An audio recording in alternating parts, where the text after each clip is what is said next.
noite. É uma das estratégias para a diversificação da economia regional. A produção de peixes em jaulas marinhas é uma das apostas do Governo. O setor está em franca expansão, a tal ponto que até 2020 a perspectiva é de que se atingir a produção de cerca de 5 mil toneladas. O assunto parece agora não ser tão pacífico, sobretudo depois da contestação recente que aconteceu na Ponta do Sol. Os prós e os contras da aquicultura é o tema para o especial Informação desta noite. Convidamos para o programa Célia Pessegueira, a Presidente da Câmara Municipal da Ponta do Sol, Carlos Andrade, é o responsável pelo Centro de Maricultura da Calheta, Tomás Delinger, ele é biólogo, e Elizabeth Andrade, que é uma moradora na Ponta do Sol, uma cidadã, que vem aqui dar voz naturalmente às opiniões das pessoas naquela localidade. Começo pela Presidente da Câmara da Ponta do Sol, Célia Pessegueira. Depois da manifestação que aconteceu a semana passada, houve algum desenvolvimento que a tranquilizasse relativamente àquilo que se perspectiva para ali? Muito boa noite a todos. Boa noite também ao painel. Boa noite aos telespectadores e aos pontacelenses muito em particular. Os desenvolvimentos à volta deste tema não me têm tranquilizado, antes pelo contrário, até porque têm sido muito carregados de contra-informação, que importa hoje também aqui esclarecer para a população, até porque este é um assunto que mereceu toda esta mobilização popular, porque é um tema que interessa à Ponta do Sol, muito em particular, porque surgiu neste concelho, embora não seja a Ponta do Sol o único sítio que vai ter, ou que se previa ter este tipo de instalações.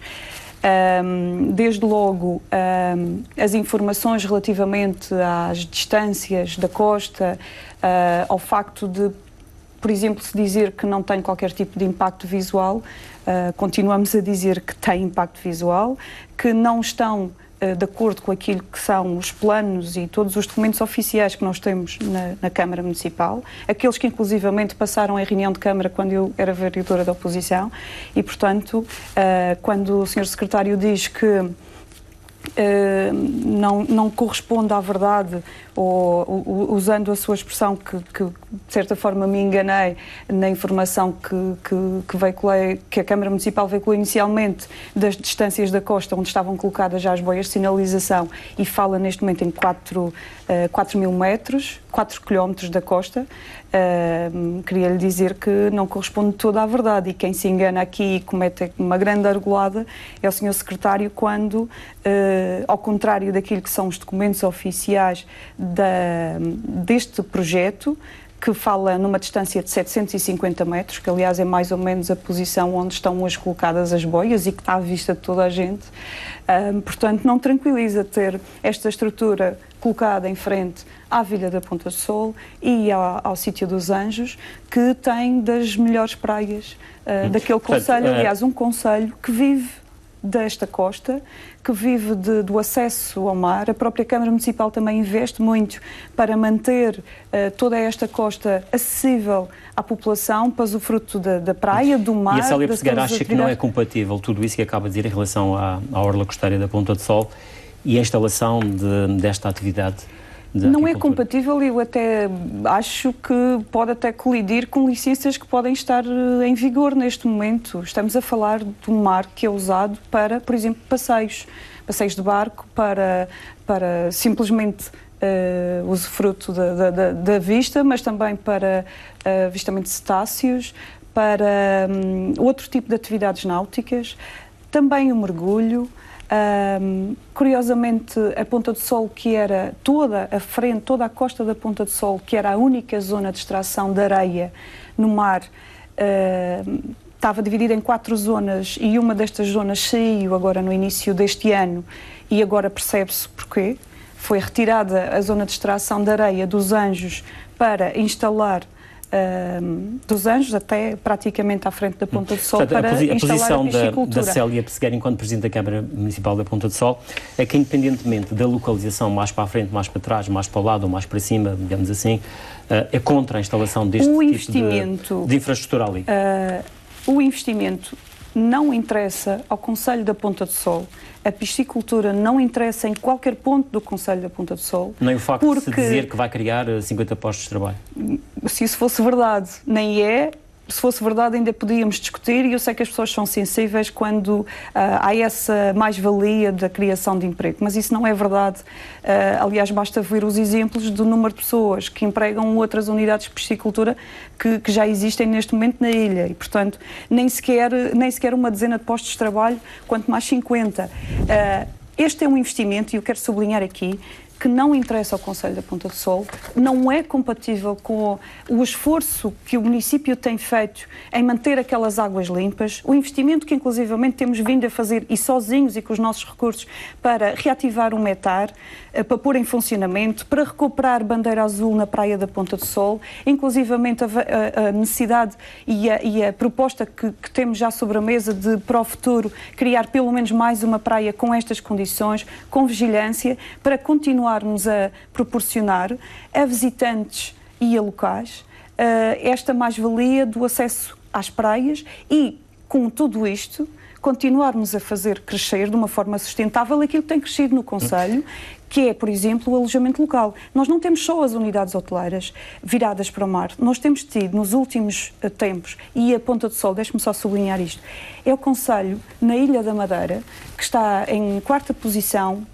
logo a seguir a Funchal e a Calheta, não me recordo já qual era o terceiro Mas acha que uma instalação em novas unidades de uma unidade local destas iria pôr em causa tudo isso que acaba de referir? Ou seja, preciso fazer o desenvolvimento contas, turístico, no fundo, do concelho, não poderia faz ser sentido hipotecado à conta do investimento que acontecesse no mar? É incompatível estas instalações com aquilo que tem sido a estratégia e com aquilo que nós preconizamos para a estratégia de desenvolvimento no Concelho, naquilo que diz respeito ao turismo. É das áreas que mais importam ao Concelho da Ponta do Sol. Pela Câmara da Ponta do Sol, das áreas esta instalação em que não irá por diante. mais empresários e particulares têm investido. O turismo é, neste momento, ganha-pão para muitas famílias naquele Concelho e até, posso dizer, para muita gente que consegue ter ali pequenos trabalhos de part-time nestas unidades de alojamento local e que hoje são ganha-pão naquele concelho que tinha perdido muita gente ao longo destes anos e que agora consegue fixar pessoas naquele concelho. Vamos dar oportunidade às outras pessoas também neste debate. Carlos Andrade, responsável pelo Centro de Maricultura da Calheta, e pergunto se há razões para haver tantos receios à volta de uma instalação destas ali nas proximidades da Ponta do Sol. Olá, boa noite. E boa noite ao painel que está cá presente. Ainda bem que nos dão esta oportunidade para cá vir. Eu fui convidado em nome pessoal, não é, para cá vir ao programa para tentar esclarecer algumas destas questões, alguns destes receios que têm algumas das pessoas da Ponta do Sol relativamente a este projeto em particular, não é? E que de alguma maneira refletem alguma falta de informação e eventualmente alguma distância relativamente a esta área da produção animal, desta área económica. Nós, para abordar este tema, eu teria de contextualizar um pouco a questão da produção animal e particularmente a falta de pescado a nível da Europa. Nós estamos numa situação que se está a tornar já dramática com a importação de peixe para a Europa. Nós temos neste momento cerca de 67% da importação de produtos do mar, da nossa alimentação, da parte dos europeus, é importado. Isso é um número chocante, atendendo às possibilidades que tem a Europa no seu conjunto de vir a produzir peixe de várias formas, entre as quais, através da aquacultura. Falando um pouco mais, dando um pouco mais de números, só para termos uma ideia disto, também fazemos na Europa um consumo na nossa dieta de cerca de 25% de produtos vindos da aquacultura. Mas destes 25%, só 43% são produzidos na Europa. Portanto, tudo importado. Nós importamos... Europa, no fundo, neste caso. Europa, e quando falo Europa, estou a falar da União Europeia, estou a deixar de lado já a Noruega, não é? Porque nós importamos pescado desde produtos da Noruega a produtos que vêm da China. Portanto, quando o Carlos Andrade está a fazer esta contextualização, para dizer que isto obedece, no fundo, a uma estratégia que não é regional exclusivamente, é nacional é europeia. A União Europeia tem lançado uma série de comunicados de tentar apoiar a atividade, chamar a atenção dos países europeus para facilitarem, não fazer facilitismo, não é? Mas facilitarem a instalação das instalações. Tem promovido a atividade em toda a Europa, no sentido de nós diminuirmos este déficit que nós temos de produtos do mar. Mas estas instalações depois têm que se compatibilizar com aquilo que são também os interesses, neste caso, de uma localidade específica, não é? Obviamente. E por isso, a União Europeia também tem, do mesmo modo, promovido o ordenamento do espaço marítimo para compatibilizar a utilização do espaço marítimo. Esta é a questão central em todo este aspecto que se tem falado ultimamente. Há uma necessidade enorme de compatibilizar as atividades.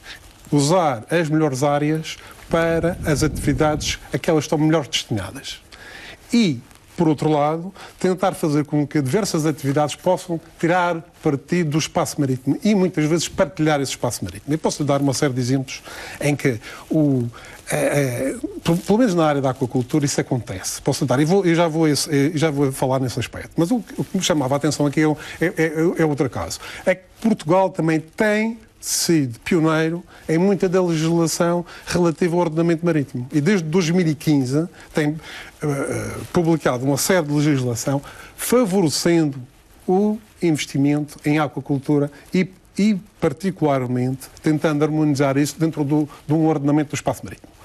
Agora, no que diz respeito à questão da compatibilização da aquacultura, só para lhe dar alguns exemplos, eu tenho, pela minha atividade profissional, e tenho tido a sorte de viajar por diversas partes do mundo e conhecer outras realidades. Isso é que é importante. E gostaria de transmitir algumas dessas realidades cá no programa, se me for possível, claro, não é? Naturalmente que sim. Portanto, eu venho neste momento de uma viagem à China. E nessa viagem à China visitei um centro de produção de aquacultura numa zona costeira em que a cooperativa local de produtores decidiu, no mesmo espaço da produção, na mesma área de mar, colocar uma barcaça com vidros em toda a sua parte de submarina, dessa barcaça. Ou seja, permitir a observação exatamente, de várias espécies que são lá cultivadas, desde as algas, aos ouriços, aos peixes, etc. E, nesse mesmo espaço, exterior à barcaça, tem uma série de pequenas jaulas em que convidavam crianças a fazer pesca sobre essas jaulas. Ou seja, houve aqui uma envolvência da população também com este tipo de Obviamente, isto eu falei com o responsável da empresa, que me diz que, neste momento, o maior retorno que tem de todo o complexo de investimento que lá tem, e enormíssimo que eu vi, era algo de facto de uma grande dimensão, vem da parte do aproveitamento recreativo, educacional e turístico. A própria instalação transformou-se quase numa atração turística. Obviamente, obviamente. Mas este exemplo, dava-lhe exemplos também da Noruega, eu também visitei espaços iguais. Mas voltamos aqui a esta questão, até para esclarecermos esta parte e daquilo que o Carlos Andrade conhece, que é, no fundo, a instalação disso e à distância que eventualmente ela ficaria colocada. Ficando ali, digamos assim, à frente da Baía da Ponta de Sol, se calhar para o cidadão comum, eventualmente olha para aquilo e não vai gostar daquilo que vê. A questão que lhe pergunto é que explicação é que dá a essas pessoas e como é que, no fundo, se estas pessoas têm ou não razões para terem algum tipo de preocupação relativamente a isso. Obviamente que os espaços que apareceram destinados a estas produções são espaços que foram motivo de estudo.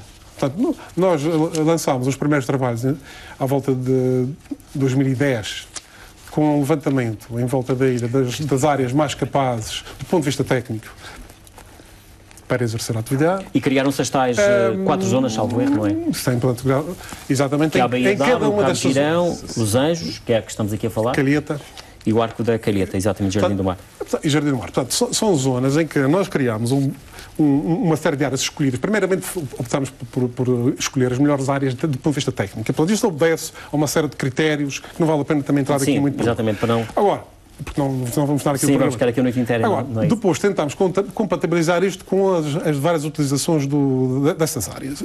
Obviamente, nós estamos aqui a falar sempre de uma... E seguimos até a princípios que são também apontados pela própria FAO e pela União Europeia, no sentido de ter sempre uma abordagem ecossistémica. Então, nós olhamos a áreas em que procedemos a estes estudos, quando o fazemos, usamos sempre um ponto de vista do ecossistema, da nossa colocação dentro do ecossistema, e não olhamos apenas à espécie que está a ser produzida.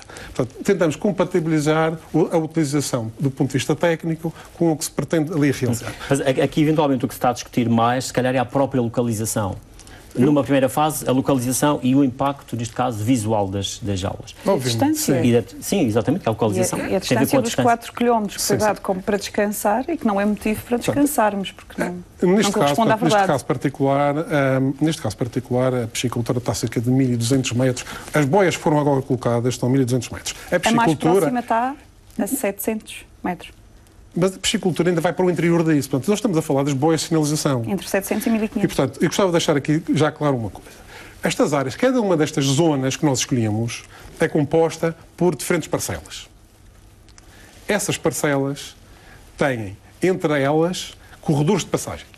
Portanto, às pessoas locais Podem é possível passarem. Com uma embarcação, enfim. Perfeitamente. Entre as parcelas. Portanto, isso está consignado no próprio plano, não é? Portanto, não tínhamos dúvidas disso. Depois, as pisciculturas não ocupam toda a área da parcela. Elas ocupam apenas a área que lhes é devido na dimensão das suas jaulas e sistemas de amarração. Portanto, só para lhe dar uma ideia do que é que estou aqui a dizer. Uma piscicultura é formada pelas jaulas, não é? Sim, mais as amarrações. Ver aqui nas imagens que mais as aparecem, amarrações. sim. O que está visível são apenas as jaulas e as boias. Todo o sistema. Mas que tem um impacto, quem está na terra vê, não é? Quem está na terra vê as jaulas, como vê um barco de passagem, como vê um areeiro, como vê muitas coisas de terra. Portanto, nós temos... estas jaulas têm um perfil bastante baixo. Se nós compararmos isto... Mas aquilo cria-se ali uma mancha. Do seu ponto de vista, essa mancha, do ponto de vista ambiental, não é relevante? Não nos parece relevante. Não nos parece relevante essa questão. A questão é relevante em si. O impacto visual faz parte de uma avaliação do impacto de uma determinada estrutura numa determinada área. Tem que existir sempre, não é? Obviamente. Agora, isto tem de ser tudo relativizado. Quer dizer, eu não posso falar de um impacto.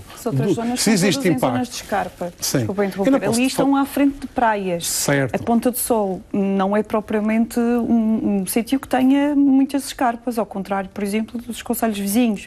E, portanto, instalar jaulas em zonas onde há praia... Mas isso é um conceito muito subjetivo. Quer dizer, como é que eu posso falar do impacto das jaulas quando tem edifícios sobre a falésia?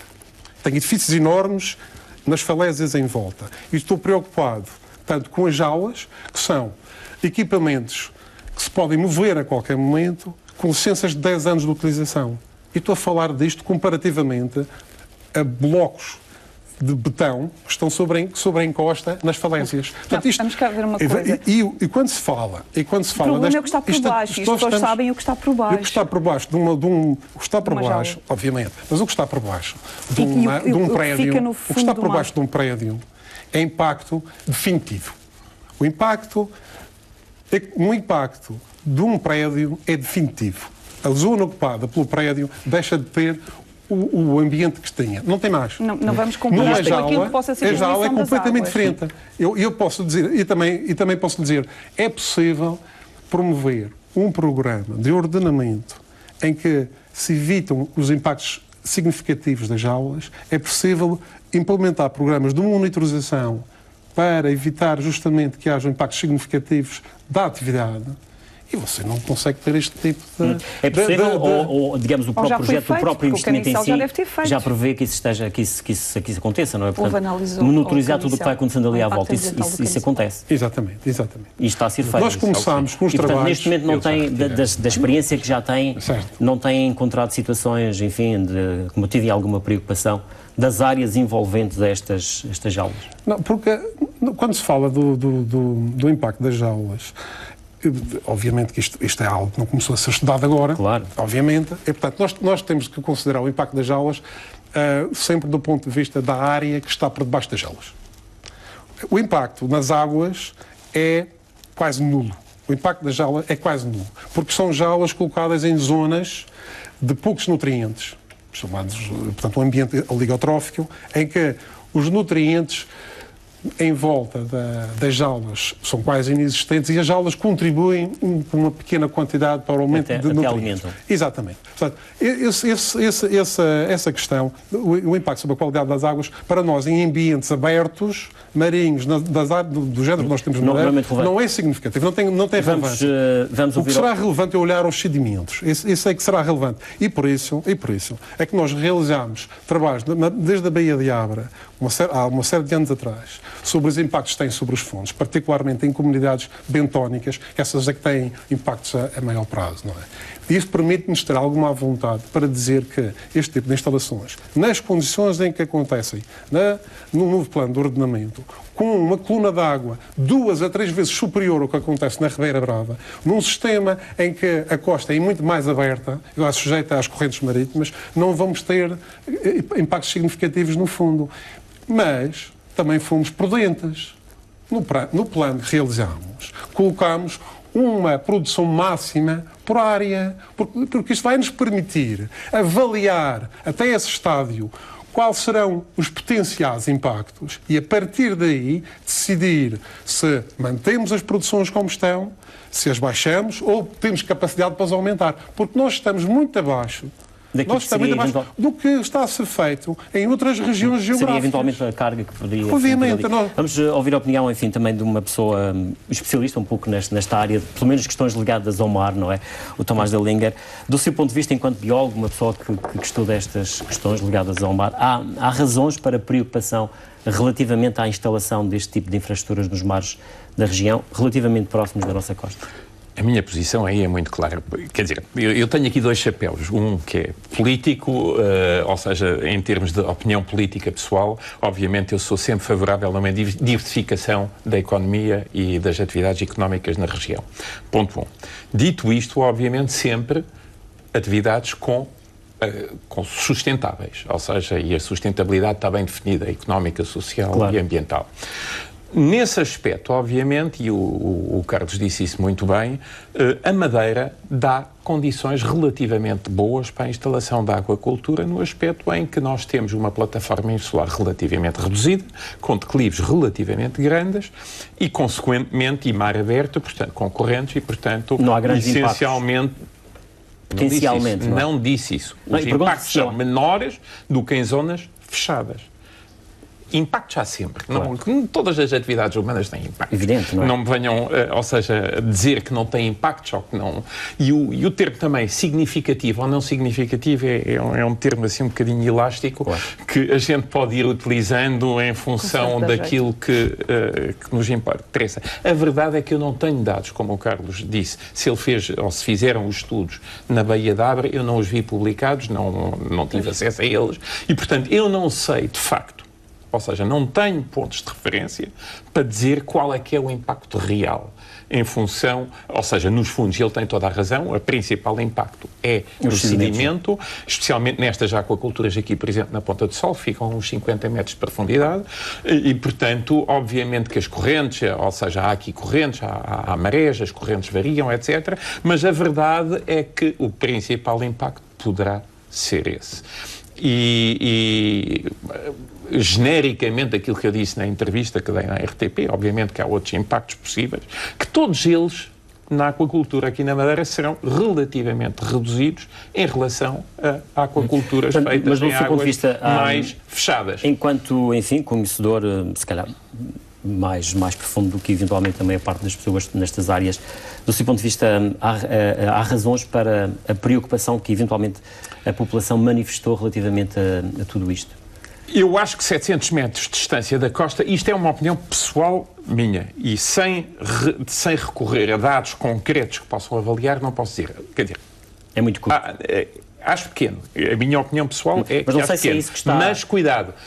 Mas o caso falava eu sou da opinião que era, também, portanto, politicamente, nestas coisas, as populações que são afetadas pelo impacto visual é que devem, de facto, tomar essas decisões e dar a sua opinião e decidir sobre essas coisas.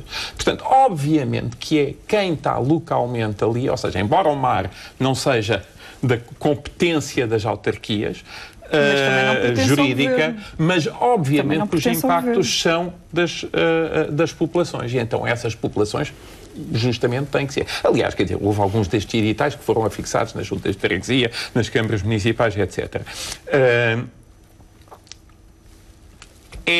É um bocadinho complicado. Estas coisas... E, aliás, nós aqui na Madeira ainda não seguimos uma tradição clara de monitorização e de quantificação dos dados exatos para sabermos exatamente o que é que estamos a falar. Estas coisas decidem-se tão simplesmente por factos concretos. Mas a questão, por exemplo, do impacto visual, esse é... Não, esse é subjetivo. Exatamente. E depende da população. Se, turisticamente, as pessoas se sentem lesadas, eu não vejo grande dificuldade em discutir isto e mudar a área mais para fora, mais para dentro. Há jaulas, neste momento, não é preciso ser estas jaulas, já há jaulas que são afundáveis, ou seja, em que o impacto visual é quase nulo e que podem estar muito mais offshore. Portanto, há soluções técnicas e depois é preciso, obviamente que isto depende da empresa e da viabilidade económica das explorações. Obviamente tem que estar garantida, porque senão a aquacultura não faz sentido. Vamos dar voz aqui, permita-me a expressão, à cidadania, digamos assim, à Elizabeth Andrade, que tive ligada, enfim, a este movimento que na Ponta do Sol, enfim, organizou-se e protestou contra isto.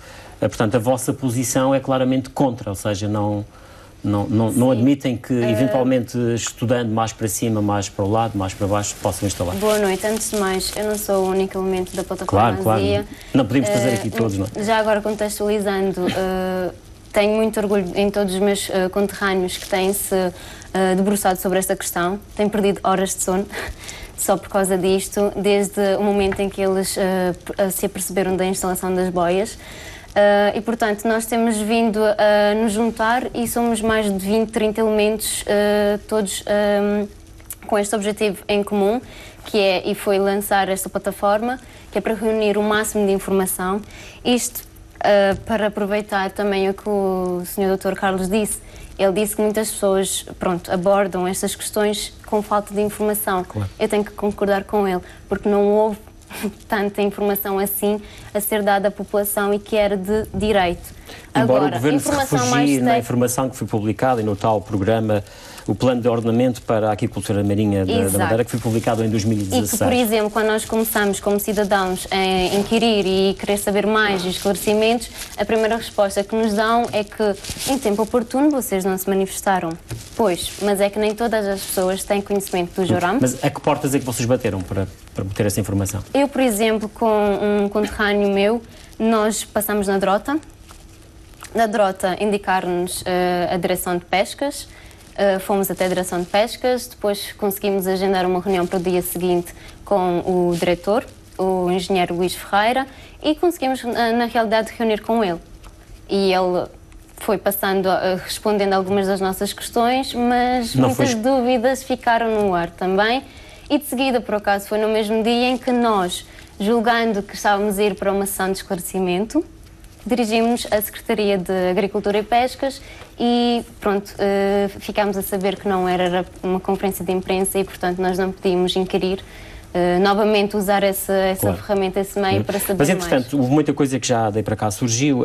Vocês sentem-se agora mais informados e, digamos, a mesma questão também coloquei à Célia Seguer, se estão um pouco mais tranquilos com a informação que, entretanto, foi sim. Faço minhas as palavras da Presidente Célia, não. Não, aliás... O que é que vos falta? O que nos falta, primeiramente, é nos dizerem que, ok, erraram, porque, desculpe, o Sr. Doutor pode estar por dentro disto já desde os anos 90, porque eu estive a tentar chegar aos seus estudos e, como o Thomas Dellinger, não encontrei estudos. Encontrei muitos em inglês, mas, não são acessíveis e a maior parte da população precisa ter conteúdo em português. Não encontrou. Mas neste momento, no caso da Elizabeth, qual é a sua grande preocupação relativamente a esta instalação? É o aspecto visual ali, no caso, portanto o impacto... Na minha opinião pessoal, a distância da costa, impacto ambiental. Mas o impacto ambiental pela questão visível, digamos assim, de quem está na costa? Pronto, ou tem por todo impacto ambiental, tem impacto visual, tem impacto a nível de saúde, porque de certa forma estamos a permitir que ali tenha um peixe a ser alimentado, sabe-se lá com o quê, embora haja referências de que a dourada é dourada produzida em modo biológico, mas aí está, eu não tenho muita informação. O Centro de Maricultura da Calheta nem dispõe de um website que eu tenha conhecimento, um ou outro artigo aqui isolado, a página não está bem desenvolvida nas redes sociais, portanto, com artigos que eu tenho que ir buscar a páginas, portanto, gostaria de ter mais informação para ter uma opinião mais abalizada sobre isto. Portanto, uma pessoa que não tenha informação de base e que queira procurar informação, não tem acesso. Pura e simplesmente. E é um centro criado pela Direção de Pescas, pronto, pela Secretaria. Mas a Elizabeth Andrade consegue ver ainda assim alguma mais-valia numa instalação destas? Não. Nenhuma? Nenhuma. Não. Até porque assim, aqui... Nem sequer pelos argumentos que foram aqui focados no que diz respeito à situação da Europa relativamente à produção de peixe. Até porque a primeira coisa, nós, por exemplo, na reunião que tivemos com o diretor Luís Ferreira, ele disse, pronto, por causa da necessidade de importação e não sei o quê, temos que fazer essa aposta na aquicultura. E nós, mas isso vai perturbar os pescadores locais e etc, etc, etc. Não vai, porque é para exportação. Pronto, esta dinâmica de importação, exportação, a não resiliência das localidades, não é nada sustentável. Por mais que queiram pintar a aquicultura de sustentável, não é. Não é. Mais vale nós irmos ao cerne dos problemas, no caso da pesca intensiva por arrastão e etc, etc, etc. É que nós, em Portugal, temos a maior área de mar da Europa, dos países da Europa. Discorda? Discordo das afirmações que fez, mas não é essa aí. Discorda dessa última? Não, dessa última não, mas discordo de uma série de outras anteriores, obviamente, mas como posso eu também, depois comentar, obviamente. Mas aí está, nós temos tanto mar, tanto para permitir mais postos de trabalho e dinamização da agricultura artesanal. Portanto, a vossa posição é claramente contra a instalação destas jaulas e, portanto, desta atividade aqui na Madeira, no fundo.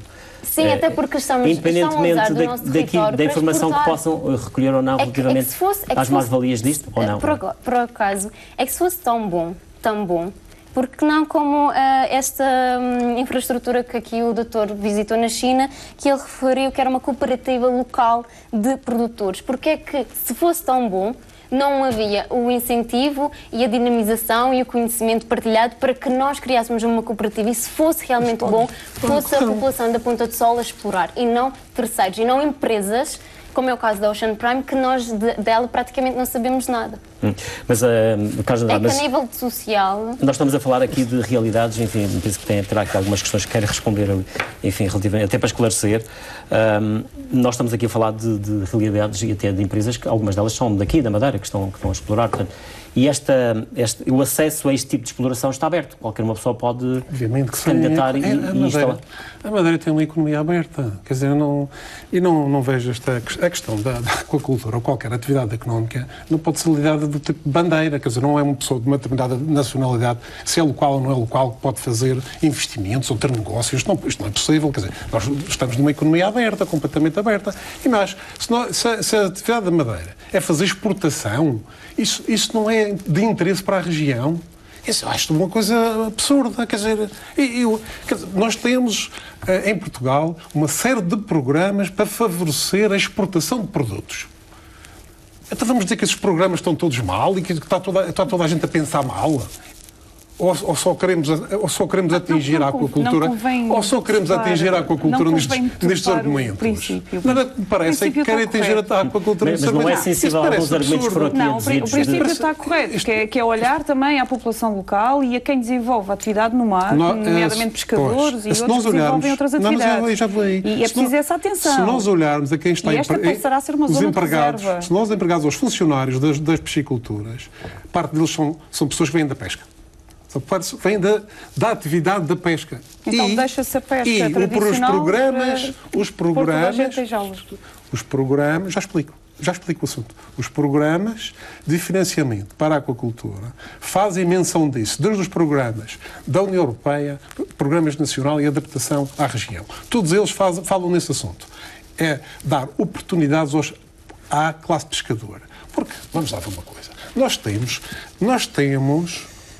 há aqui uma falta de informação novamente, nós temos recursos limitadíssimos de pesca. Os recursos de pesca da Madeira são limitadíssimos. São limitadíssimos. Já nos anos 90, início dos anos 90, nós importávamos mais de 1.000 toneladas de produtos de pesca. Portanto, neste momento é difícil fazer o cálculo de qual é a importação de produtos, mas deve ultrapassar as 2.000 toneladas. Portanto, nós temos uma plataforma continental que não existe na Madeira. A maioria das espécies que são da pesca distribuem-se desde a linha de costa até aos 200 metros de profundidade. Isso é uma área que na Madeira, devido ao declive dos fundos dos mares, é uma área pequeníssima em comparação com qualquer área continental. Portanto, os recursos de pesca da Madeira são limitadíssimos, mas não serão afetados ainda assim com a colocação destas jaulas a distâncias como estas? O caso da Ria Brava está a 600 metros. Os recursos da pesca não são atingidos. A dúvida da Presidente da Câmara é de que eventualmente ficarão a 750 metros quando o Secretário-Geral... O Secretário-Geral... Eu não vou entrar agora... Mas já agora esclarecer qual é a distância que está. A distância da boia mais próxima, cerca de 1.100 metros da costa. Portanto, vê-se aí na carta. 750 é o que está na carta. Bem, usando a escala e a piscicultura. 750 metros, sim, mas a boia mais piscicultura... Portanto, desmente completamente aquilo que diz o Sr. Secretário-Geral. Está bem, eu não vou... Que nos acusou, ou que me acusou particularmente de falta de informação. Certo. Não, mas aliás, desculpa interromper, mas também esta oportunidade para dizer que é lamentável que não estivesse cá hoje, não sei se foi convidado, provavelmente declinou o convite. Declinou o convite para estar aqui, mas o Governo Regional, que aliás, como entidade que, aliás, pelo menos uma das duas secretarias que têm responsabilidades nesta matéria, que faz o licenciamento desta atividade, deveria cá estar para esclarecer a opção política de ter piscicultura na Madeira e de criar todas estas zonas criadas... Mas a opção política é feita há muito tempo. Isso é uma estratégia económica. É uma estratégia económica nacional, primeiro, porque isto faz parte do Programa Nacional de Desenvolvimento da Aquicultura, programa que a Madeira está a tentar cumprir desde 2016. E, portanto, isto é um programa nacional. Curioso quando a empresa é nacional e adota-se a Madeira tem a sua componente na área para a qual tem mais potencial. O seu potencial não é, com certeza, bivalves, porque a Madeira não tem a produtividade primária das áreas continentais. E, portanto, não pode fazer essa aposta. A Madeira tem de fazer aposta, logo estratégica, na produção de peixes. A estratégica deveria ter sido a priori, por exemplo, definindo muito bem as zonas de intervenção. Eu vou explicar a questão técnica. Porque é que está-me a colocar? Nós não adotamos algo que desde 95 existe no continente, que são os planos de ordenamento da orla costeira e que poderiam servir muito bem para hoje se dizer em toda a costa da Madeira quais as zonas que ficam reservadas, por exemplo, para a piscicultura, quais as zonas que ficam reservadas para outro tipo de atividades e outro tipo de exploração, como é aquela que nós devemos fazer da costa da Ponta do Sol. Não podemos agora ficar sujeitos àquilo que é uma estratégia de desenvolvimento local e de grande interesse económico local, ficar... ser incompatibilizada por esta estratégia e por outras estratégias, como, por exemplo, da extração de areia, porque, por exemplo, nunca se quis discutir aquilo que era o ordenamento da orla costeira na Madeira. Adotar... Não é cá uma coisa aqui. Não vale a pena também irmos por aqui adentro discutir apenas o impacto ou não impacto nos fundos marinhos e ficarmos quase que submersos nesta questão, quando existe, de facto, um impacto que é sentido pelas pessoas e que vai prejudicar naquilo que é a sua aposta, mas é isso que nós tentamos, naquele conselho muito em particular. Nós estamos aqui a tentar esclarecer essas questões. Falava há pouco que estes impactos, as pessoas, e ali a Elizabeth falava na questão dos pescadores locais, eventualmente poderão ser afetados com a instalação deste tipo de unidades. Já estão a ser afetados do que eu tenho ouvido falar. Portanto, nestas zonas. Falou que a atividade pescatória junto à costa não ultrapassa os 200 metros. Portanto, do seu ponto de vista, não há razões também para esse tipo de preocupação? Eu acho que não existe preocupações para este tipo de preocupação. Porque se nós olharmos os efetivos da pesca naquela zona, quer dizer, nós não estamos a falar de uma população naquela zona em grande número que se dedica à pesca. Nós temos que nos preocupar com os poucos que se dedicam à pesca. Eu não tenho mínima dúvida disso. Mas para isso existem alternativas. São até muito porque centrados. na zona de colocação das jaulas, São muito centrados. elas não ocupam todo o espaço que está desenhado no plano de ordenamento. Portanto, no plano de ordenamento define Uma o área, uma determinada espaço, define a área que é usada para a aquacultura. Mas, uma vez o investidor, a empresa, escolha a área, seleciona a área e, através de um processo de licenciamento de utilização do uso hídrico, que é o primeiro passo do processo de licenciamento, através desse processo, faz uso daquela área, essa empresa não ocupa, essa entidade não ocupa, que pode ser até uma cooperativa, como dizia o colega Thomas, essa entidade não ocupa toda a área que está designada no plano. Vai ocupar a área que está delimitada pelas boias das suas jaulas. A restante área é uma área tampão que pode ser usada para a pesca, pode ser usada para o mergulho, para o turismo. Portanto, as áreas que ficam entre jaulas podem ser utilizadas para a pesca? Obviamente. Não, Portanto, isso não. As jaulas entre jaulas não Isso foi dito pelo Entre jaulas próprio não. engenheiro Entre jaulas não pode. Isso não acontece, Entre jaulas não isso não pode. acontece em nenhuma Mas das outras áreas. há zonas de passagem entre jaulas. Não, deixa-me só dizer isto. Só para clarificar. A área que pode. A parcela que é ocupada pelas jaulas é muito superior ao tamanho, à área que de facto ela ocupa. É superior. Depois, entre as parcelas, existem corredores de passagem. Parcelas que são um conjunto de Entre as jaulas, duas não é? parcelas. Temos uma São parcela. Temos uma parcela, uma área marítima, e temos uma parcela Neste caso, que faz são fronteira com outra parcela ao lado. Existem corredores de passagem para pescadores, barcos de turismo, etc, etc. Portanto, podem passar nisso. Além disso, Duas áreas coladas uma à outra. a área que fica para fora da zona de delimitação das boias, que ainda está considerada no plano como zona de interesse para a aquacultura, pode ser utilizada para outras atividades, à parte a extração de areia. Sim, mas Isto é o que define o plano. Desculpem Isto é interromper, claro, mas está lá no plano. Portanto, existe um interesse efetivo de utilização múltipla daquelas áreas. Portanto, não fica e exclusivo. compatibilizar o uso das áreas. E mais, digo-lhe mais, do ponto de vista visual, também lhe digo outra coisa. As jaulas, se fizerem um exercício, vão reparar que a área ocupada pelas jaulas dentro da parcela é ínfima. É ínfima. Do ponto de vista, estou a falar agora do ponto de vista visual, do tal chamado impacto visual. Mas o impacto visual, nós já temos uma ideia de que é que para poderá ser, alguma destas áreas é de cerca de 5% da área total. Portanto, a parcela, a área ocupada pelas jaulas, que é por se parcela, nós somarmos a área das possibilidade jaulas, de crescer. de cada jaula, se nós Que é somarmos a isso área de cada que é jaula, previsto na licença. se nós somarmos a área de cada jaula e a compararmos com a área da parcela, será, em alguns casos, de 5%. E, portanto, isto só para vos dizer que grande parte do que está lá instalado está abaixo do nível E, da portanto, área. do seu ponto de vista, não terá grande impacto Obviamente. visual.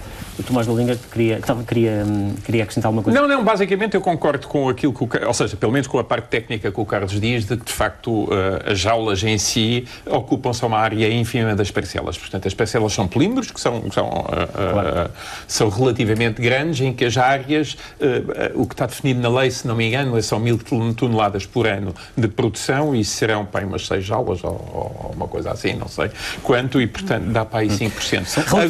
Relativamente à carga que existe dentro das jaulas, neste momento nós temos aqui na Madeira produção de salvo erro de dourada, de charuteiro, enfim, eventualmente outras espécies também que estarão a caminho. Pergunto se, do ponto de vista do impacto, enfim, nos ecossistemas que isto pode ter, no caso, por exemplo, de haver uma doença nestas espécies, isso pode ter alguma consequência para toda a zona envolvente? Genericamente, ou seja, eu só posso falar na generalidade. Obviamente que as aquaculturas, os impactos das aquaculturas são, por um lado, a poluição, ou seja, o que advém do alimento que não é consumido, porque o alimento é deitado em pellets por cima e, portanto, aquilo que os peixes não consomem imediatamente passa pela rede e, portanto, vai para o fundo. E vai adubar o fundo, digamos, e ele diz muito bem, temos aí uma carga superior orgânica. Obviamente, a segunda poluição são as fezes dos próprios peixes, que também produzem excrementos, como é óbvio. A outra questão é de possíveis doenças, parasitas, etc. E a forma obviamente, como se combate essas doenças, não é? que podem, ou seja, que em monocultura, como é o caso, obviamente a probabilidade disso acontecer é superior aquilo que acontece em populações naturais e, portanto, isso depois pode passar para as populações selvagens. Segundo, depois, o escape de espécies não autóctones é outro dos problemas que nós podemos ter com a aquacultura. Já escaparam 2 ou 3 vezes as douradas daqui. Há uns pescadores que dizem que se estabeleceram, outros que dizem que não se estabelecem. Já se encontraram douradas grandes aqui, mas é uma ou outra, portanto dá-me a sensação que a dourada até agora não se estabeleceu, mas há exemplos, por exemplo, dos torninhos nos Estados Unidos, que demoraram várias introduções até que depois uma teve sucesso. Portanto, genericamente eu sou contra a utilização de espécies que não existam aqui, aliás, também pela genética e pela alteração genética na população. E, portanto, isto, no fundo, são os impactos que a aquacultura pode criar e que têm que ser minimizados e têm que ser balizados e avaliados em relação aos benefícios que ela traz, que também traz. Claro. Produções em grande escala que têm que ser alimentados com rações, não é? Normalmente. E essa também é uma questão que já foi aqui referida, não é? Até que ponto é que esse tipo de alimentação... Enfim, as rações tradicionais na aquacultura, por aquilo que eu li, eu também não sou especialista e o Carlos sabe muito mais sobre isso do que eu, porque ele trata disto diariamente. Mas o conteúdo das rações normalmente são farinhas de peixe e óleos de peixe, de extração de peixe, que neste momento estão a ser substituídos por proteínas e óleos de origem vegetal, tanto quanto possível, porque o custo, digamos, dos peixes, ou seja, do excesso de pesca que é utilizado depois e transformado para alimento para a aquacultura aumenta e, portanto, isso é uma forma que não é às vezes é complicado. Mas, de facto, nós temos sempre excessos também na própria pesca. A pesca tem bycatch, tem uma data de outras coisas que se pode utilizar. E, portanto, aqui, aquilo que eu sei é isso. Eu, de facto, não fui verificar qual é que é a composição exata dos alimentos que são utilizados aqui. Aquilo que eu ouvi de organismos geneticamente modificados e não sei o quê, eu aí não tenho grandes medos, eu genericamente com esse tipo aquilo que me preocupa com organismos geneticamente modificados é de facto eles serem próximos dos organismos que vivem naturalmente num sítio e possam, digamos, destabilizar a estrutura genética local das populações. O medo de que esse alimento me faça mal, eu não tenho. Eu, pessoalmente, não tenho. E por aquilo que eu li. Elizabeth, queria há pouco também usar da palavra... Eu gostaria, já agora que o Sr. Biólogo fala das rações, eu gostava de esclarecer mais este tópico aqui com o Dr. Carlos. Pronto, as rações seguidas à aquacultura não diferem muito das rações que são utilizadas na produção animal, quer dizer, em geral, para animais terrestres. Quer dizer, a forma a forma de ser feita a sua produção, até porque a grande parte das empresas são as mesmas, mas têm, obviamente, fábricas, unidades que são dedicadas a essa produção. E, portanto, essa produção é não só verificada pelas próprias fábricas, pelos próprios fabricantes, como é verificada pela própria veterinária. Eu posso dar assim muito genericamente aqui alguma ideia do que é que se passa relativamente às rações. Qualquer importação de ração, ela tem de ser comunicada à direção veterinária. E, portanto, essa ração faz entrada, é verificada a sua origem, é verificada o produtor e depois, na própria piscicultura, os seus armazéns são monitorizados, têm inspeções que são requeridas pelas entidades quando assim é necessário. Portanto, não sei de onde é que vem esta ideia que alguém num vão de escada produz rações para a aquacultura. Porque vejam lá uma coisa, isto é uma atividade que tão competitiva. Isto é uma atividade que existe tanto para que os peixes tenham uma boa performance de crescimento, que tenham um bom retorno para os investidores,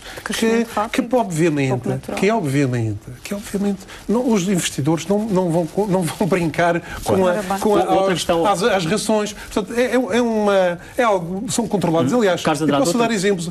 As rações que vêm neste momento para a Madeira são de dois grandes produtores. Uma é uma empresa portuguesa que é a maior produtora da Península Ibérica. E a outra é uma multinacional norueguesa. Portanto, são empresas muito bem estabelecidas. Não... relativamente... E o nome da primeira, se faz favor? Eu posso... Eu quero que lhe dê o nome das empresas. Eu penso que é Sorgal. Isso não... Soja de Portugal. Carlos Andrade, relativamente à questão aqui que falou aqui o Tomás da Linha, da questão das espécies que são aqui utilizadas, sendo espécies que não são, no caso da dourada, que não é um peixe da Madeira, mas parece-me que a tendência, e até pelos trabalhos que têm feito no Centro de Maricultura, a tendência é para que se introduzam espécies daqui. Obviamente, isso será sempre a prioridade nossa. Isso não haja dúvidas disso.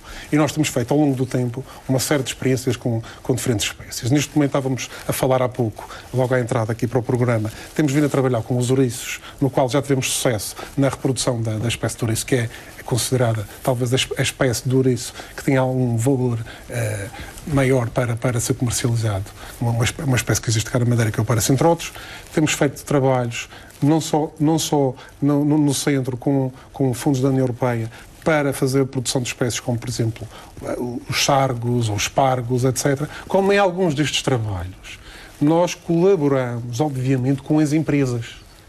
Portanto, as empresas dão-nos a possibilidade da nossa colaboração e desenvolver projetos conjuntos. Portanto, nós tivemos, durante um tempo, testes de sargos a correr numa das empresas locais. Portanto, isso é uma... Portanto, a tendência será essa, de trabalhar com espécies no fundo, sem dúvida alguma. Neste momento, a nossa prioridade vai para algumas espécies que têm um valor acrescentado extremamente elevado, que é o caso dos ouriços, e espécies de crescimento muito grande e que tenham, muito elevado, e que tenham indivíduos de maior tamanho. Que isso vai providenciar depois a sua transformação pela indústria. Veja-se o sucesso que é o salmão que é produzido na Noruega e na Escócia.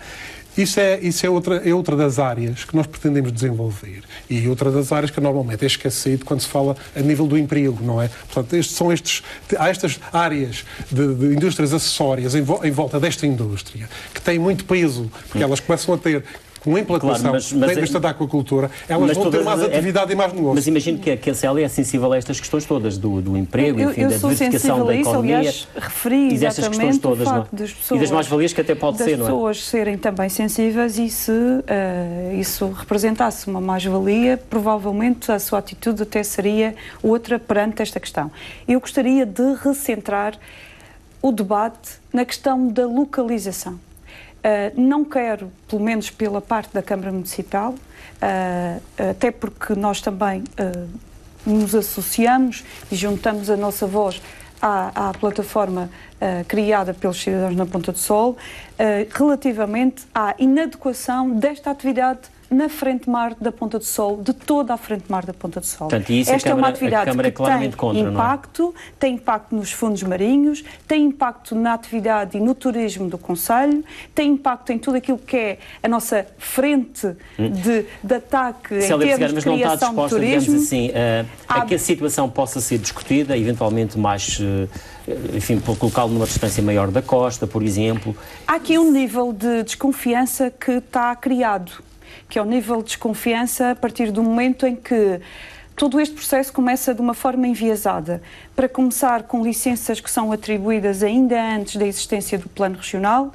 É verdade que já existia outras atividades, mas refere-se sempre o plano regional, mas o plano regional, publicado a 28 de dezembro, teve uma licença atribuída a 16 de dezembro, já com publicação no Jorama em outubro, portanto, estamos a falar de 2016, estamos a falar também de uma resposta que até agora, e quase 10 dias depois, da parte da Secretaria não houve qualquer resposta relativamente ao facto desta licença já estar ultrapassada. Há 6 meses para a implementação desta atividade a partir do momento em que é atribuída a licença. Mas aí a Câmara não tem parecer vinculativo. A Câmara Municipal dá parecer... Mas que não é vinculativo. Não é vinculativo, mas eu acho que tem que ser vinculativo a partir do momento em que isso fere os interesses da localidade, e essa voz tem que ser atendida por quem dá o licenciamento. E, portanto, a sua voz é no sentido de que o parecer será sempre negativo em relação à instalação na frente-mar da Ponta do Sol. Há duas situações aqui. Uma, passaram quase 2 anos desde a atribuição desta licença para 2 parcelas que ficam exatamente localizadas frente à Ponta do Sol e frente aos Anjos, e há também porque tinha um prazo máximo de 6 meses, e há também uma outra questão que tem a ver com o facto de, ultrapassado este tempo todo, teria que ser dado, quando muito inicia, um novo processo de licenciamento e não dar continuidade a algo que já existe. Porque a posição da Câmara da Ponta do Sol seria naturalmente contra uma atividade que fere os interesses. Portanto, esta locais, é uma matéria que, Célia Pessegueiros, só para esclarecermos, que nem sequer admite discutir a questão com o Governo, ou seja, a instalação de piscicultura, neste caso a aquicultura, na Ponta do Sol, não. Uma atividade económica que atrapalha, que fere, que prejudica e até pode representar um revés naquilo que é toda a atividade que existe naquele concelho, nomeadamente ao nível turístico, ao nível das atividades de mar e também dos pescadores, não são assim tão poucos, se não são mais, são também pelo desinvestimento, Exato. Pelo incentivo ao abate de embarcações, pelo fecho da lota no sítio do Paço, aliás, uma lota que nós pedimos para que nos fosse cedida, por exemplo, durante o verão e que não foi, possivelmente está reservada para esta atividade. Os pescadores da Madalena do Mar hão de ficar muito contentes sabendo que a sua lota foi encerrada e que agora vai ser posta na mão de uma empresa. Elizabeth, dava-lhe também a oportunidade para uma última, declaração que, relativamente a tudo isto, que é que foi discutido, no fundo, imagino que partiram um pouco aqui a ideia da Câmara, ou seja, vocês nem sequer estão disponíveis a discutir esta questão da instalação ali, ou seja, claramente contra, independentemente dos argumentos que possam existir, das mais-valias que possam existir ou não relativamente a isto. Totalmente contra. Mas queria aproveitar só para dizer, e como o Centro de Maricultura dá pareceres nas decisões e isso, porque é que num espaço de 3 meses e meio saiu a primeira aprovação em que de 1.200 toneladas de máximo, daquelas 2 parcelas que a Ocean Prime se candidatou, por exemplo, aliás, não é a Ocean Prime, isto estende-se a todos os promotores, porque é que agora não pode ultrapassar as 2.100 toneladas? Em 3 meses e meio, porque é que houve esta alteração? Houve um estudo de impacto ambiental, não há? Faz vontade para responder. Eu não entendo muito bem a questão, mas houve uma alteração. Eu não entendo muito bem a questão, mas eu com certeza que existe alguma... Só queria chamar a atenção para um assunto. O licenciamento não está a ser discutido agora. O licenciamento já foi atribuído. Portanto, isso é que fique claro. Portanto, nós não estamos aqui numa... A licença de instalações de exploração daqueles... A licença está atribuída. Quer dizer, houve intervenção da Câmara Municipal. Foi uma das entidades ouvidas acerca da atribuição desta licença. Como foi também a Direção-Geral de Saúde, a Direção de Pescas, a Capitania, essas são diversas entidades que estão aqui envolvidas. 6 meses. Não, mas tem razão, tem razão no que está a dizer. Está mais do que ultrapassado. Está bem, mas neste momento está a confirmar o que eu estou a dizer. Essa licença está atribuída. Portanto, agora, não está atribuída porque tinha 6 meses para... Se ela não está paga, como é que ela está atribuída? O titular deverá iniciar a utilização do espaço no prazo de 6 meses. A licença está atribuída. Vamos lá ver uma coisa. A licença foi atribuída. Se acham que a licença não tem validade, isso é outra história. Mas a licença foi atribuída. O espaço foi licenciado. Portanto, eu só quero deixar isto bem claro. Mas não foi licenciado depois de ouvir a Câmara Municipal da Ponta do Sol. Que teve um parecer negativo, primeiramente, e depois mudou o parecer. Sem a Câmara dialogou na altura e pediu a deslocação das jaulas para mais apoente. Pediu a deslocação mais apoente, caso que foi atendido e foi seguido. Parece que não foi atendido, depois, porque eles estão exatamente na mesma posição do mapa. Deixa-me acabar. Já vou acabar. Só para acabar. 2017, e no final, isto faz parte. Eles estão exatamente na mesma localização. Estas áreas fazem parte do plano de situação, do Planeamento Espacial Marítimo da Madeira. E isso não foi contestado na discussão pública não que fechou no dia 31 de julho. As zonas foram atribuídas ainda antes desse plano. Eu não estou a dizer que não sou sensível a algumas das questões das pessoas, mas só para clarificar. Isso é muito mau. É para clarificar. Neste momento há uma licença que está a licença foi atribuída. E a empresa pode a qualquer momento fazer a sua instalação e prosseguir com a obra. Sim, desde que esteja em condições para isso, vai fazê-lo. A Câmara Municipal consultada, pelo menos não temos registro. E aproveito para dizer que o engenheiro Luís Ferreira apresentou um documento, a mim e ao meu colega que estivemos reunidos com ele, em que mostra que a licença está prorrogada, mas por pagar, e dá à empresa, ao promotor, para pagar até o final do ano. No entanto, já lá estão as boias. Como é que existe uma licença? Não paga. Não paga. Como? Há mais uma Explique-me. série de incongruências no processo que nem há é paga. Agora não é importante.